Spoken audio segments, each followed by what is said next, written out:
Hey, this webcam is determined to put me in the most unflattering light possible. Oh, whatever. I'm creating this video, and honestly, it might be the last one I make. And I've been fooling around with the idea of getting off of Facebook for quite a while. I have to stop and ask myself, why am I even, staying on there? And the only thing I have keeping me on there is the people who say they need me. But think about it. They were fine without me in their life before I came in, and they'll be fine when I'm gone. I don't know what's going to happen to me. I've made some pretty serious screw up mistakes in the past 2 weeks, and I pray that God does not let me suffer the consequences that we all deserve without the blood of Christ. But, we all make mistakes. And I guess I made this video in a big part because I had one of my famous light bulb moments happen. I used to always say being blonde is a state of mind, not a hair color. Anyway, is this, I realized something that my friend Charity Baldwin has been trying to tell me for a long time. Hi, Charity. And that is that there's no shame in the terrible things that we have done in our lives, because it was, no shame. And that's so hard for some of us. But this world, this earth, I believe, is a school, a learning period. And is this a prison planet? Quite possibly. But who cares?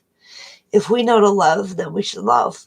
Do what we can where we are at. And if mere flawed human beings expect more of us than that, more than we can give in a given moment just because they can do more, they think we can. If they expect that, too bad. I've had so many people look down on me thinking I want pats on the back and attaboys and, are you jealous because people like me? Are you that miserable? I think people deceive themselves into believing something and then hold that belief as a standard over someone's head, like a bar that they can't reach. So you're forever jumping up and down and trying to reach it because to them, that's the standard of righteousness and holiness. And if you don't reach it, then you're not obeying God and doing this right or doing that right. And the next week they change their minds and believe something else, and it starts all over again. That is perpetrating, period. Who are we to tell other people how to live? Don't talk to me about anything until you have healed in your own self. Till your wounds are healed, don't try to tell me how to heal my soul unless you're in the process of it. Till you're joyful on a 24/7 basis, don't tell me to be positive. Until you are, I'm going to get some dislikes for this probably, but until you're perfect, shut your mouth.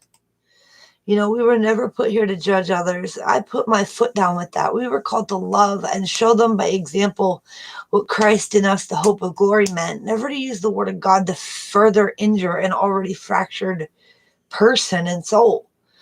If you can't show the love of God to hurting people in ways the church tells you not to, like I have a friend who buys their cigarettes and gets their liquor for them. You know why?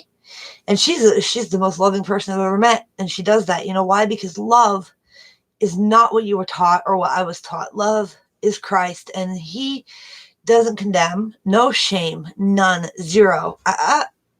Zero. No shame.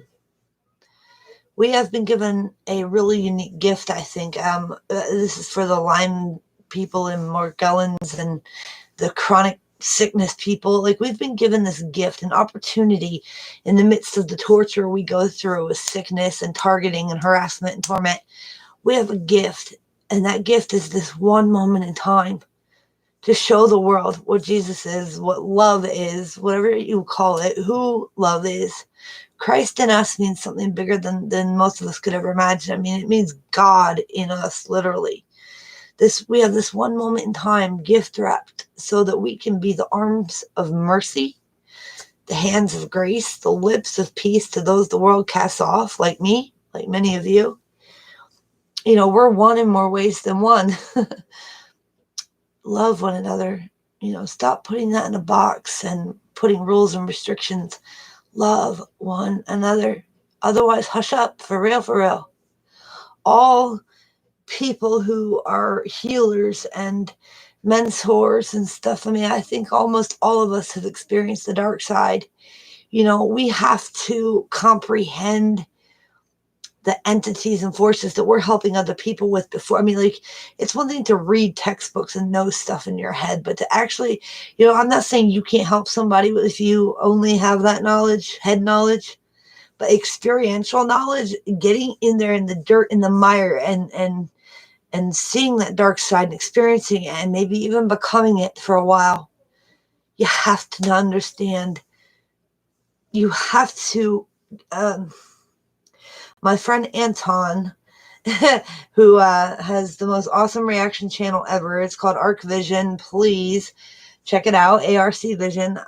He said to me that you have to understand the darkness in order not to choose it. And I'm going to actually quote him. He also said, you have to bathe in the absence of love to know what it feels like. And our lives are always the hardest to manage because we are faced with emotions and fear, which clouds our judgment and literally makes it impossible to think clearly. And that couldn't be more true. Like, that word impossible in that moment is accurate. And I guess I just made this video because I don't know how long I'm going to be around anymore. And part of that is because of my neck, and the other, not even just the neck, but some other things that hopefully won't happen. But I do love you guys. And I'm sorry that I come across so intense, but I don't know any other way to be. I have never developed balance, and I'm fully admitting it. So I'm either all in or I don't get involved. Like, I don't have a middle ground. And that can be really good for, situations where you have to stand up for someone or protect somebody. But in daily life, it just makes you look like an ass. And I want people to see the love of God in me. And one of my biggest disappointments came when my adopted mother told me that she didn't see me as a loving person.